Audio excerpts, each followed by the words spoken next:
Hi, I'm Checo Pérez, and you are listening to Beyond the Grid.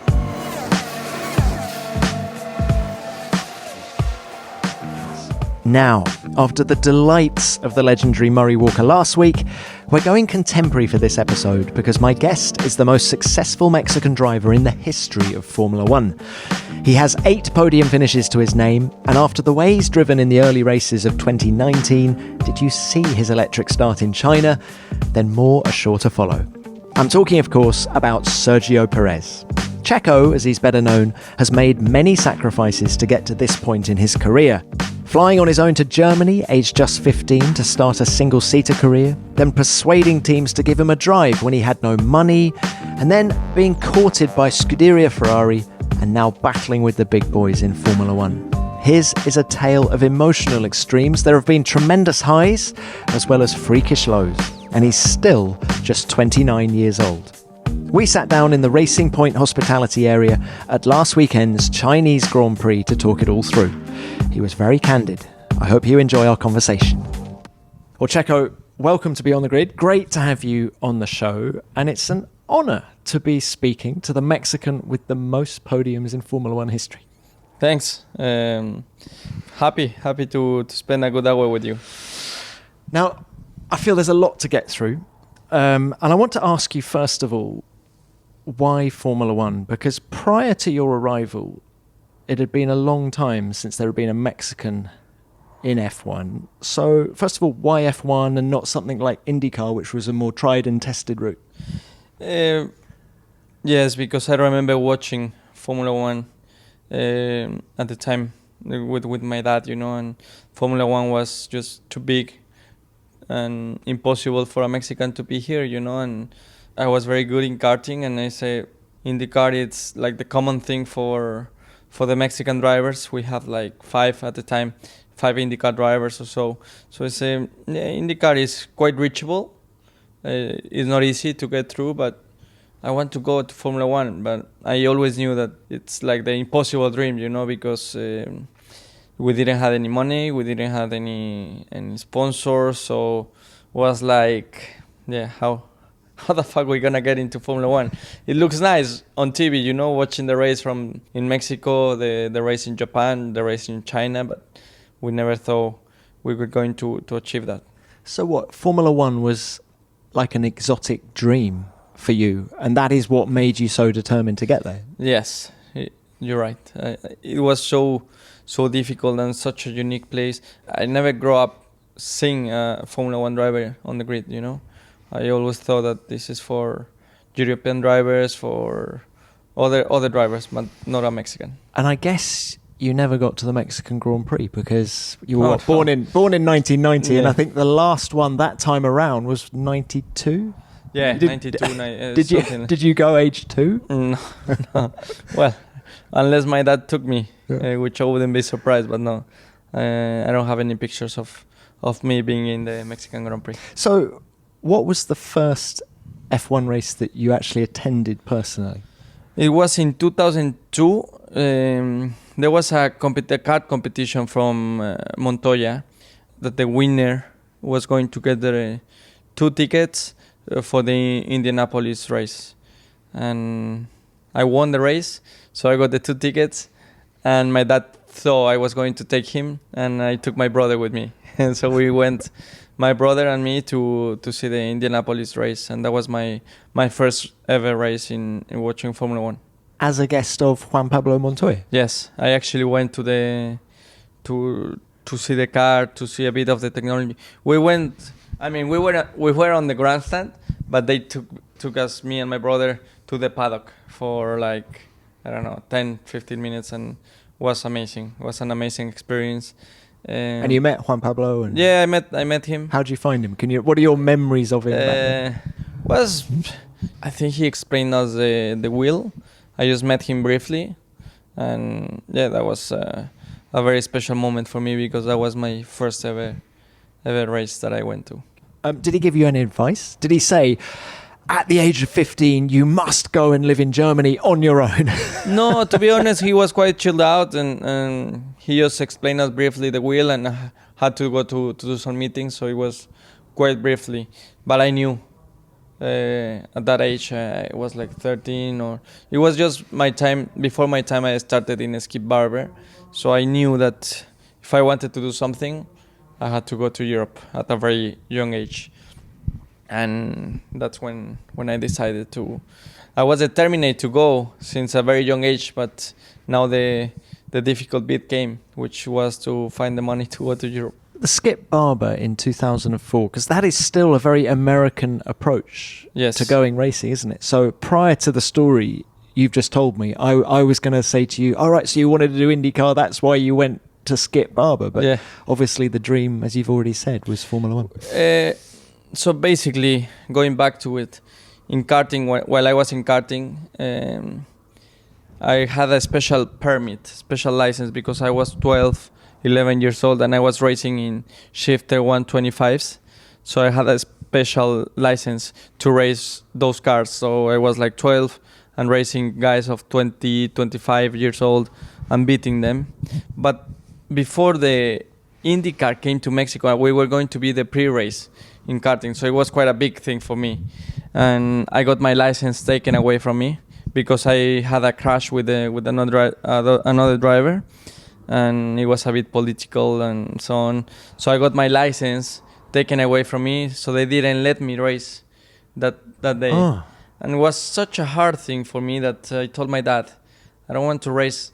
Just please sell everything, sell the go-karts and stop spending the money. And I just want to go do my school and be a normal kid. I don't want this anymore. You know, it was such a big thing for me. And what changed your mind? It was such a big thing that it went on the news and so on. And I remember coming back from school, my dad told me, you know, Carlos Slim called me and he wants to know what happened. And he wants to give you the opportunity, because I was so pissed off because I was going to lose the championship. And the winner of that championship was going to get the Scuderia Telmex membership, you know, so you were going to become a member of Scuderia Telmex, which is funded by Carlos Slim. Right.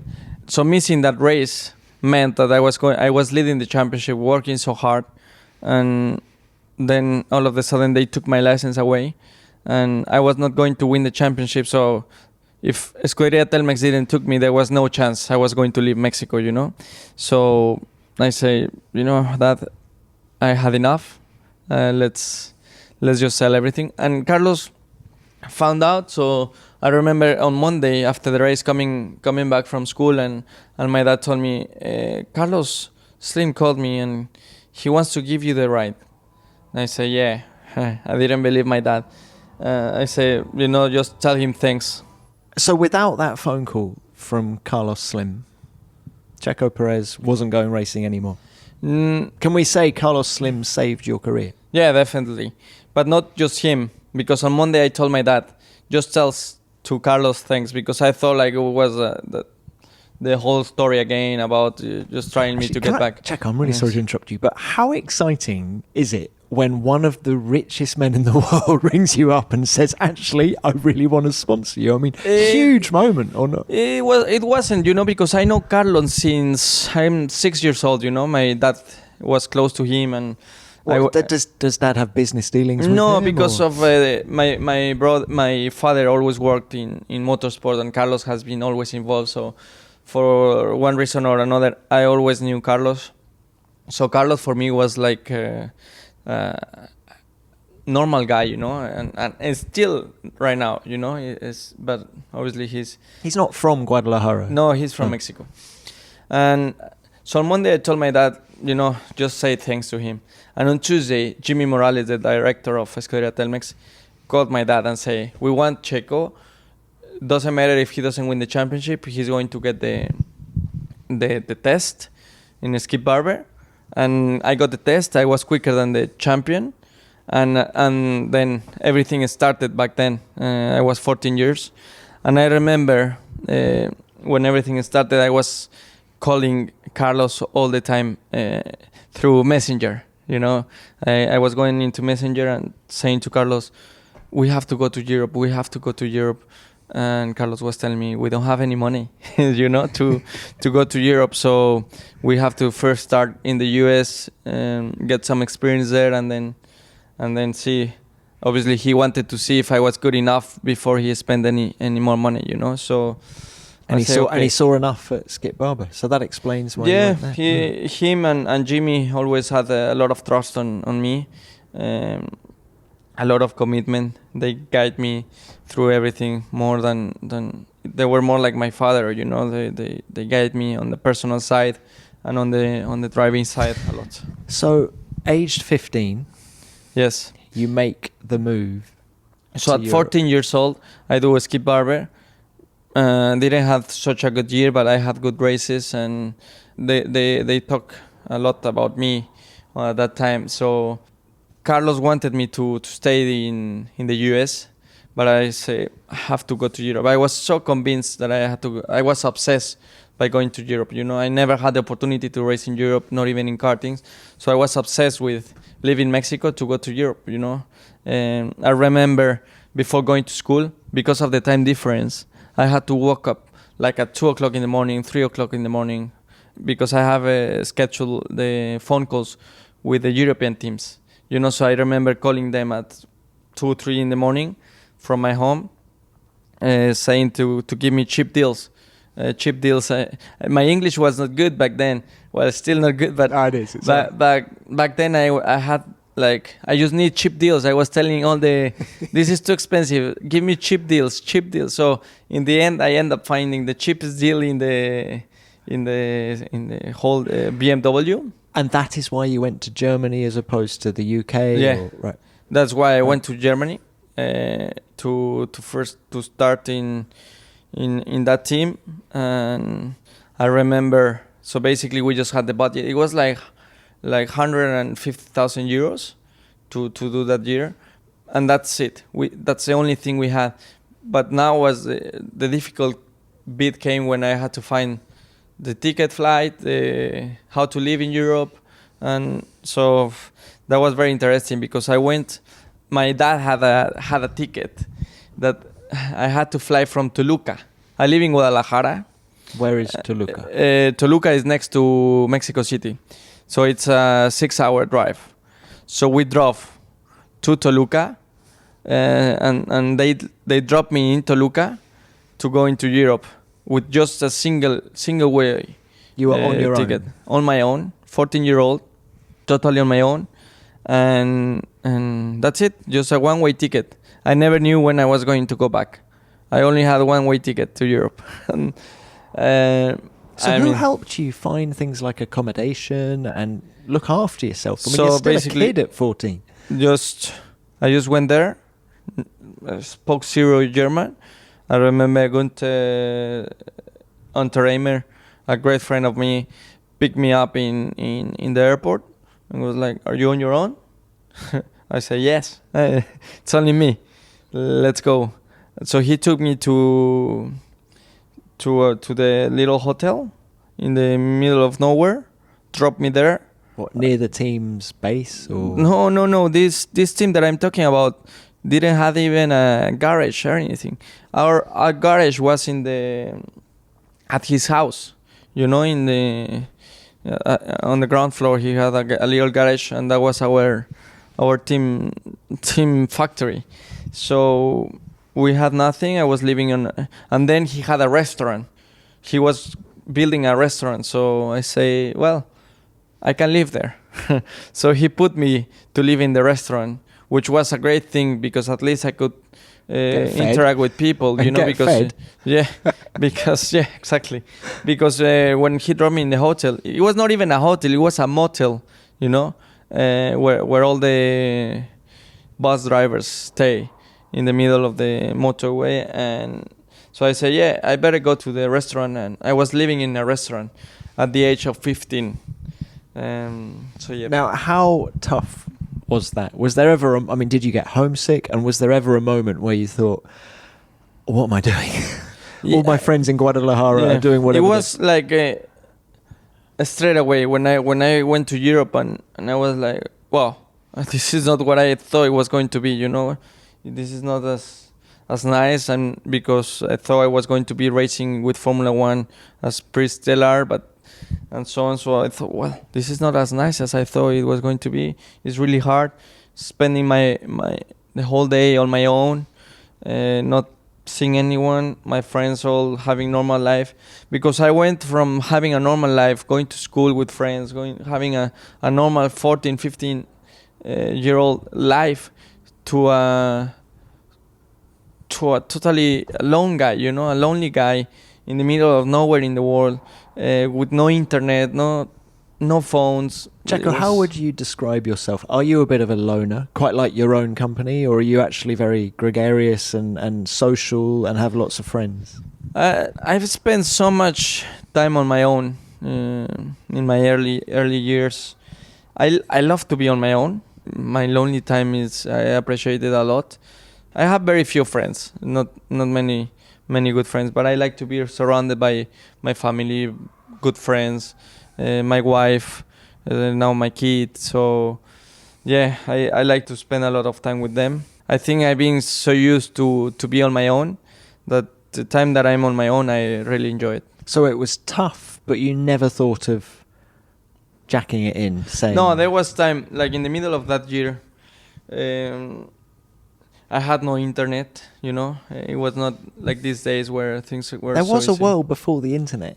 I'm a bit older than you. Yeah. I mean, it's not but, that bad. I didn't have any communication. I mean, I spoke with my family every 2 days or something like that, So there was a time where I remember just me thinking, where do I am going? What's going on with my life? What do I want? It was like all the adrenaline gone. And now is the time to reflect. What do I want to achieve? Where I'm going? And I remember telling myself, well, you can take a ticket back and go home, but you might regret it for the rest of your life because you didn't fight for your dream. And I said, fuck this. I'm going to give it all and I'm not going back to Mexico until I'm a world champion. So since then I went straight into it and just work my way through. Nobody has given me anything, but I'm not running around telling my sad story to everyone to be the victim here, because everyone has fought so hard to be here, and I'm one of those guys. So when did you first come into contact with Formula One teams? Was it when you were racing in the UK in British Formula 3? No, actually when I was in Formula 3, I was going to get a test with Honda, with Honda. I went to meet Ross Brown. I was leading the British F3 championship, and I went to meet Ross Brown to his office, and I was going to get a test with Honda. That was Adrian Fernandez put me in contact with them, and I went to do my seat, everything, and the test was in December, I think, in Jerez, December 15. And December 10, I'm in Dubai racing in GP2, and then going back to do the test in Europe. And then I'm watching the news, and I see that the Honda team has shut down. And that was my first contact with the Formula One team. And that was December 2008. Yeah, so there was no test. The test was cancelled. And it was very, very sad moment, because I've worked so many years for it, and then it closes. But I say, it's okay. I'm closer than I was a couple of years ago. So I was there in GP2. So how did the opportunity with Sauber come about in 2011? I was I was winning or leading the championship. In the end, I finished second in GP2. Won a lot of races, and we were trying to find a ride in Formula One. Carlos worked really hard to get a good seat with Sauber. Was Sauber the only team on your radar at that time? Yeah, at that time was the only one. Because the connection with Ferrari, I was a member of the Ferrari Academy. And so we went to... Ferrari gave the engine to Sauber. And it's how we got through Formula One. And was there a shootout between you and another driver? Forgive me, I can't remember. Or was it? No. It was like a straight thing. It was. Kobayashi was my teammate then. Of course he was. Now, you had a big crash that year, Monaco. Yeah. How did... And of course you missed the next race in Canada as well. How did that crash change your attitude towards danger the danger in our sport?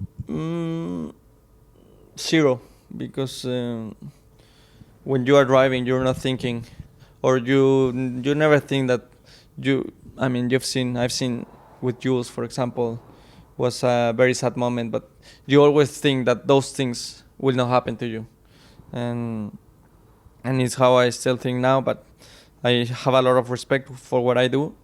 It takes a lot, to wake up every morning and know that you're jumping in that car, but you might not go back home, because you are risking everything, every single lap. We do such speeds.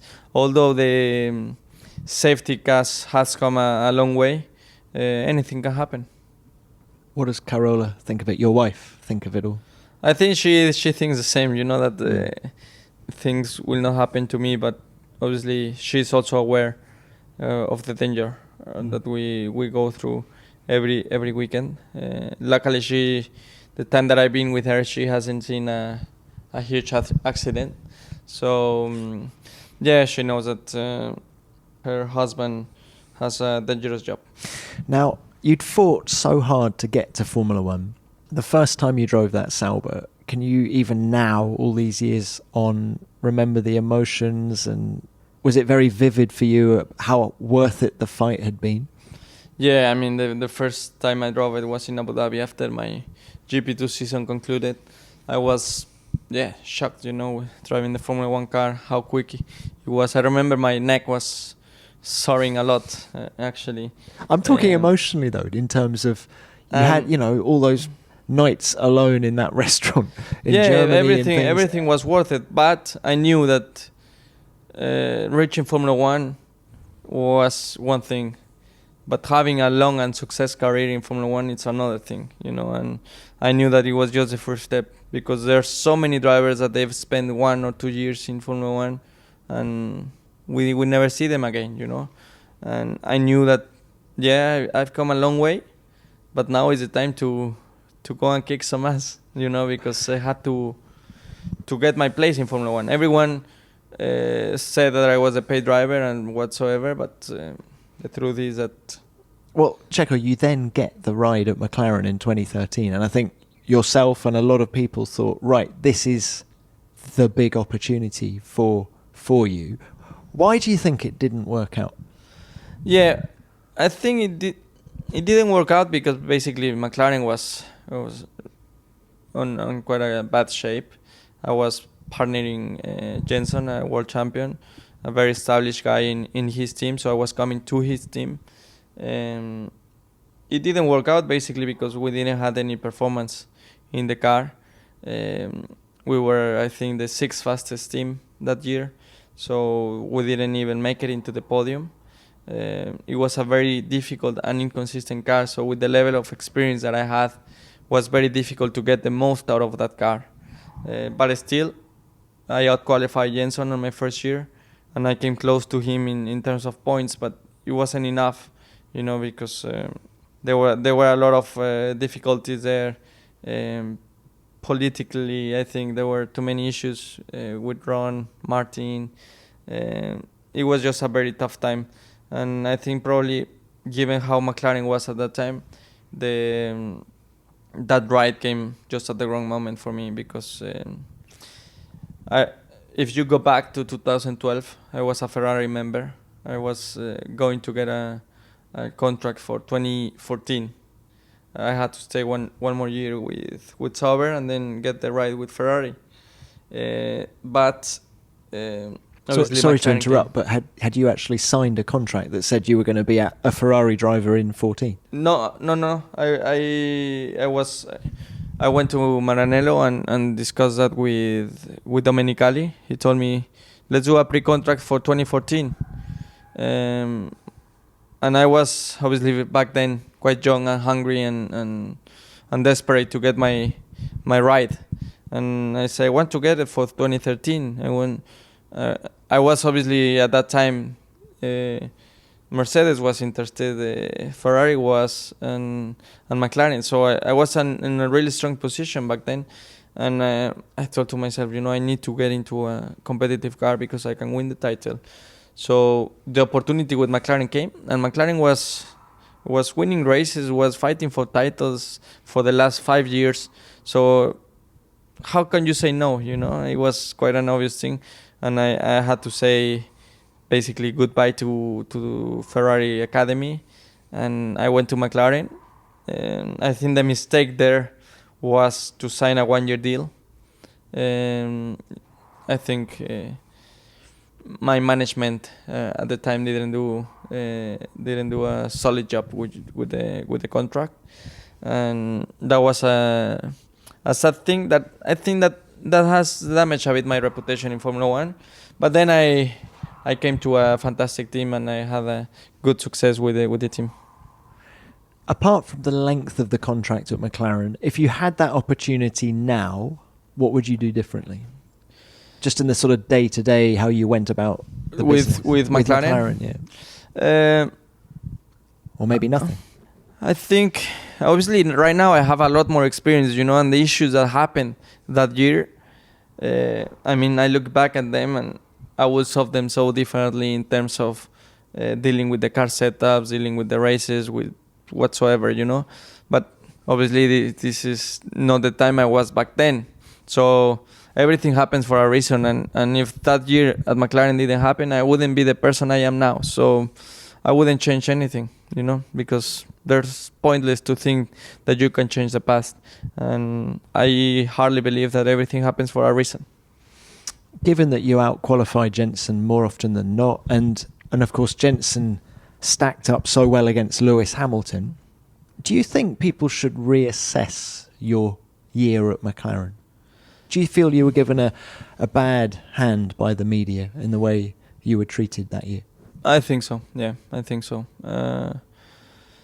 Obviously, I was replacing Hamilton at McLaren, so everyone was expecting me to go and win the title, but I didn't have the car, I didn't have the tools. So for me to adapt to the car was really hard. We had such an inconsistent car and always changing race to race. We were bringing parts every race weekend, so we were doing so much aero work on the Fridays, so never had the chance to adapt myself to a car, and you see these days drivers changing teams is hard, so you need time to adapt yourself, and I didn't have that with McLaren. It was a lot of pressure, a lot of bad atmosphere, and I think also what I liked back then was just more support from the team, and I think my surrounding was the people around me was not the ideal environment for me to feel comfortable as I am now, to feel confident and so on. But as I say, if I didn't have the McLaren year, maybe I wouldn't be who I am today. So how difficult was it to pick yourself up at the end of 2013? Because, it'd been a bad year. Obviously the ride with Force India came around. Was there ever a moment after 2013 where you thought, I've had enough? Or were you still, the fight was still very much? No. I thought, obviously, I went from being the next world champion to be the next driver out of Formula One. And so I thought, well, if this is where to happen, what can you do? Let's get on with it. When I got the phone call from Martin that he was not going to renew my contract really late in the year, I was like, oh, this is going to hurt. But 5 minutes later, I was okay with it. I thought, well, this might be my last races. I am not going to go to any team just for the sake of staying in Formula One and be here. I'm not the type of guy that likes to be in the picture and say, well, I'm a Formula One driver. No, I want to win, and I'm here for a reason. So I say to myself, look, if this is to be the end, that's it, everything happens for a reason, move on. There are a lot of other series or a lot of other things that you can do in life. So get on with it. And yeah, the ride with Force India came, but it was a difficult deal, because it had to be, Carlos was involved with my deal with VJ. So I say, Force India, yeah, it's a fantastic team that I would like to go. But I remember at the time, Caterham was the other option. I said, I'm not going. Because I needed motivation. And although coming to Force India was a step back, it was a team very hungry for success and really growing. So I took that opportunity. But I was also very lucky to find it.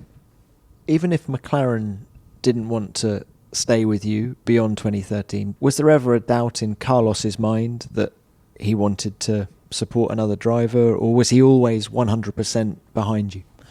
I think it was also a big hit for him, what McLaren did on us, because it was a bad season, a lot of support on a lot of pressure on my shoulders.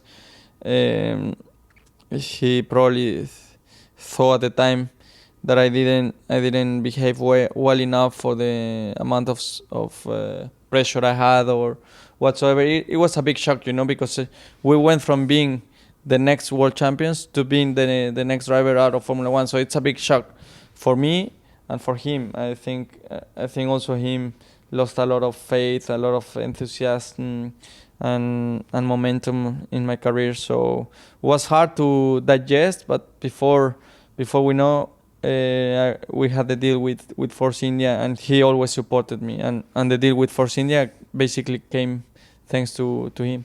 And so describe the job you've done for Force India. You've been, regularly on the podium. When a guy like Hülkenberg hasn't been on the podium, I mean, just describe the job you think you've done for them. Basically, so when I remember the first day I ever went to the Force India factory, I was so depressed. I went from walking to the Force India. The McLaren Technology Center, sort of like. Yeah. I think probably McLaren is the best factory in the world. Yeah. And then I went to the Force India with the contract signed, and I was like, no way, I'm coming here. I was like, oh, okay, let's do 1 year and then let's go back to Mexico and do something else. So I lost all my my passion. I was really knocked down by McLaren. The McLaren thing really knocked me down in my career, big thing. But then I remember starting the year with Force India, the work, and on my third race, I'm on the podium.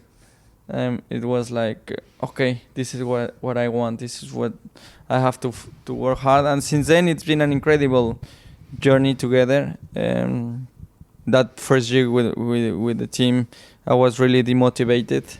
But then 2015, 16, I think we did great things. And we're always there, we are always the one. There is no coincidence in Formula One. There's a reason why we are always there. Whenever there's an opportunity, we seem to be the one that takes it. For example, I remember in Monaco, my podium came due to me watching the TV, the screen. You're going to have to explain that. Yeah, basically, it was raining, and I was P5 or 6. It was raining, and they called Hülkenberg was ahead of me, so they called him to the box, and I was in the next guy to come. And in going into the final corners, my engineer just told me, you decide what you want to do, if you want, because it was really late to have a conversation. And then I looked left to the screen, and I see that Hülkenberg and everyone got stuck behind Felipe on the rain. So I say, I better stay out. And I took that decision due to me watching the TV. So I stayed out, I think 2 or 3 laps, and then I overtook them and went to the podium. So, and also in Baku, for example, when we had the graining that day, the re-graining. Which Baku are you talking about? 2016, my first podium in Baku. We had the graining. I was like P5 or 4, but Lewis was coming. And I went through the graining phase, and he was cleaning up. So I knew he was going to clean up, but those graining laps are like 2.5 seconds slower. So I had like 3 laps of those where the team called me to box, but I said, no, it's going to clean up, so I better stay out.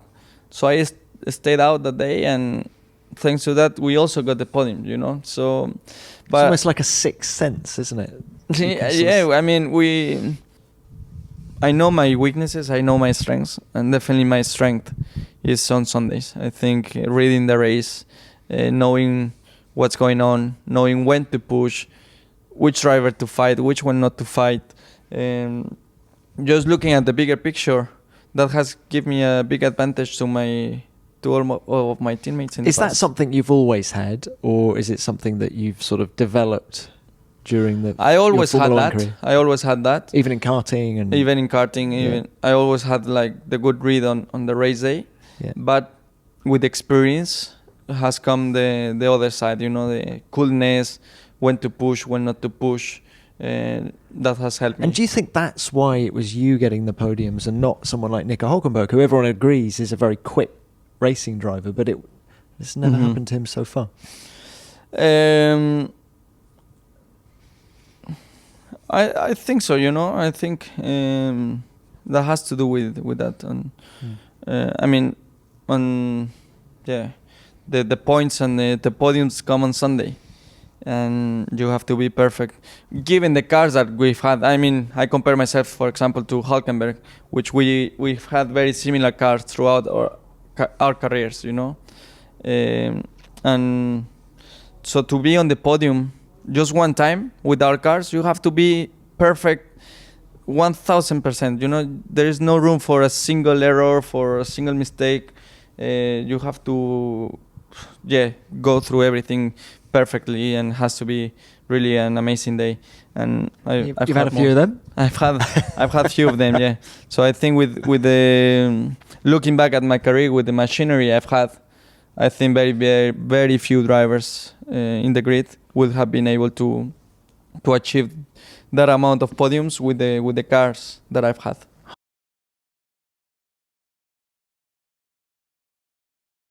Let's sort of fast forward to middle of last year and the administration of Force India. Who advised you to do that? So basically, was very difficult time. And how long had it been brewing? I mean, no, it was probably since the beginning of the season. Right. So basically, at that time, I was speaking with Julian, my manager. Julian Jacobi, of course. Jacobi who was Ayrton Senna's manager, wasn't he? And Alain Prost. And, he has a long story. Montoya, actually, as well. Yeah, Montoya. On what we were going to do, what we had to do. So the whole process was in contact for the benefit of the team. We knew that the team had a lot of creditors, so people that were own money, and a winding up petition coming through, from one of the creditors, which will have meant that the team will have to basically shut down. So we thought that we're not going anywhere. And we are risking more than 400 jobs to basically complete the season. So we decided that it was the best thing to do for the benefit of the team. Were you the only person who could pull the trigger? No, there were other creditors that could have done that, but obviously. Why you? Because there is not a lot of people that will want to have that reputation, or have that. I don't know, that difficult decision. Was a very hard decision for me at the time, because basically I'm not an expert in laws, so going into the administration process was a big thing. And then I think together with Otmar did a fantastic job, Andy Stevenson, to keep everyone together. There was so much uncertainty. I remember speaking with all the team members, all my mechanics, because it went onto the media as if I wanted to shut down and I just wanted to get my money because the team owed me some salary from the previous year. And that had nothing to do with that. All I cared was to save their jobs. And I'm very happy. And also the future is looking tremendously bright for them. It's a really good point you make there, that somehow you kept hold of all of the talent. And I'm not just talking about you, I'm talking about Andy Green and all the brains producing the car. Yeah. Didn't leave throughout all that uncertainty. They pretty much all stayed, didn't they? They all stay. It's amazing. It's an incredible story. In Formula One, there is no loyalty. There is a racing point. There is a racing point, yes. I tell you. For me, that's why it was so important to stay, and it's so important, this project, because I've been too long in Formula One, but this project really gets me up out of bed, and really I'm thinking, well, we can go to the next step, we can go, but it just takes time, and I know the people, they've been so loyal. When there was uncertainty that we were not going to finish the season, people didn't look for other jobs. They wanted to stay here, and I think this team is very, very special. But I guess throughout that process, you knew that if the team survived, you were going to probably be working for a Stroll alongside a Stroll in the team as well, have a teammate. How is that, having a boss as a Stroll and a teammate as a Stroll? Yeah, a boss and a teammate. You can't get away from them. No, I mean, so far I have to say that it's been really, really good atmosphere in the team. Let's start with Lawrence. What kind of a boss is he? He's very enthusiastic. He's probably the most motivated person we have in the garage right now. He's really. He says, that it's a project that has motivated him the most in his whole life. It's the project that gets him up at 6 a.m, and he's flat out trying to go through everything, and he's pushing the team very, very, very hard. But at the same time, is letting the Otmar big boys to do their job, But we are all aware that we have to give the results sooner rather than later.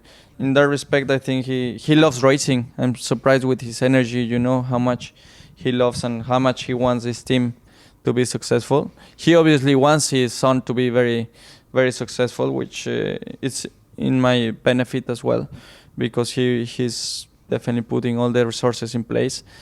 And with Lance, Lance is just a normal guy, normal driver.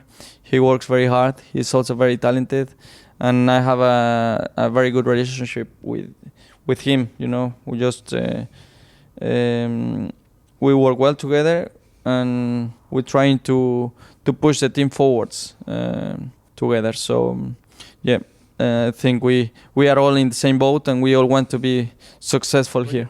Of your 6 years at the team, is this the most exciting period for you?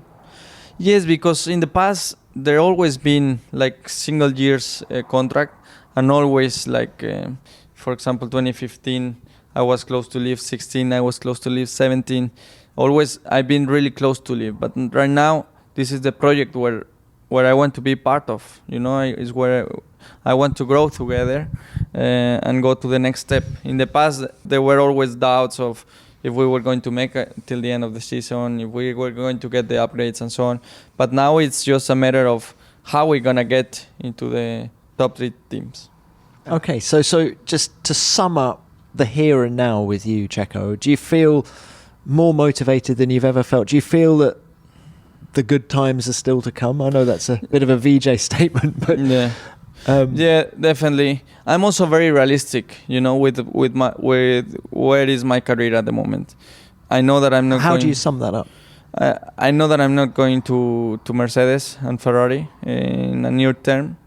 Where before there was always a shot, especially with Ferrari. I was close in a couple of occasions to go there. So I know in Formula One, to be a world champion, you have to be in those 2 teams. So if you are not in those 2 teams, Racing Point is a fantastic project for me. A project that I've been with in the last 6 years, and a project that, if it works out, can be tremendous and can give me the opportunity to be where I want, which is regularly fighting for podiums. Sounds like you're in a really good place. And of course you're a dad now, you're married not so long ago. You seem, as you say, pretty relaxed and pretty happy. To be honest, I'm happy, I'm happy with my job I have. I'm just a bit on Sundays I tend to be very frustrated, because I know that with the right equipment I can be up there, but when you don't have that equipment and you don't have that facility with your car, everything is really hard. But I'm patient at the moment, and as you will say, you know, I'm in a very happy place, very happy with my personal life, very motivated, and I want to be part of this project. I might not be, you know, maybe the team at the end decides that I'm not the right person to be here for the future, and it's fair enough, you know. I wouldn't regret anything, but right now I have to say that I'm very, very motivated with this project. And do you think the 2019 car will come good? Do you know, is P4 in the Constructors' Championship a possibility? Yes, You still believe that? I still believe that, you know, because I've been long enough with this team. I remember 2016 when we had a similar start of the season. We were on the podium in Monaco, we were on the podium on Baku, and we finished fourth in the Constructors. So Formula One seasons are very long, so it's too early to make any assumptions. We are not where we want to be. So I hope sooner rather than later we can be where we want to. Well, look, best of luck with that. What about watches as well? Haven't you got an impressive watch collection? Or? Well, not very impressive. Come on, how many watches do you own? I own like 20 or so. You're saying that's not an impressive watch collection? Everything I think is in the relative, real world, no? I think that is quite impressive. What have you got? You know, I always, when something happened nice to me that I want to remember for the rest of my life, I buy a watch. I don't buy a watch just for buying it. You know, I always buy it for a reason. For example, after each podium, have you got 8 podium watches? I don't have eight podium watches. Oh. What sort of event has to happen for you to? I have, for example, my first ever salary. I bought a watch, which was in BMW actually. When I got a bonus, I bought a watch. When my first ever salary in Formula One, I bought a watch. My first podium in Formula One, I have my first baby. I got a watch, and I got my second one coming, so I need to get another watch. And is it different? Is it the same make every time, or is it? No, it's different makers. But I have. Depends, I suppose, on how big that first salary was with BMW and how big the first. Yeah, it varies a bit. But also, for example, with the son of my brother, he has 2. So when the first one came, I also have a watch. Sounds to me like you're looking for any excuse to buy a watch. No, yeah, kind of. But when I look at the watch, it means a lot to me, you know, because I know that it's for a reason, and it's nice to remember that moment. Well, hey, you're a Formula One driver. Time is everything, I suppose. So, mind you, are you a punctual person? You've got all these watches. Are you on time for things, or for the important things? Yes. For the non so important, for example, I very rarely will be late for an engineering meeting because Tom will kill me. Tom McCulloch, of course. Yeah. You don't want to argue with Tom either. Don't argue with him. He's a big boy. Yes. So you don't want to argue with him. No, but for those things, I don't like to waste time for the people. But if I have to be, like, for example, I'm always the latest person to jump on a plane. You will always hear my name, Sergio Pérez. Why do you put yourself through the stress? I used to be like that. I thought, brilliant, I'm going to go as late as possible to this flight. Then I just thought, why not just go half an hour earlier and then everything's easy? Because it doesn't give me any stress to be the last person. But what happens if you miss the flight? You get the next one. Sorry to use a stereotype, but mañana, you can get the next one. Remember, I'm a Mexican, so I can do mañana. No, but I never lose a flight. And You've never missed a flight? This might always been the last guy there. No. I probably miss it because I'm arrived late to the airport or something, but not because I'm in the airport and I'm the last guy to... You know something? I would tell you a secret, but don't tell to everyone. Okay, all right. Once you check your luggage, for them it's more difficult to look for your luggage than to wait for you. So they'll never drop your bag unless you are very, very late. So that's my advice. Note to self, always try and fly on a different plane to Checo Pérez. Checo, I won't be that way. Checo, what a great chat. It's been lovely to hear your story and get your thoughts and your humour and everything that's come through. It's been great to speak to you. Thank you. Thank you.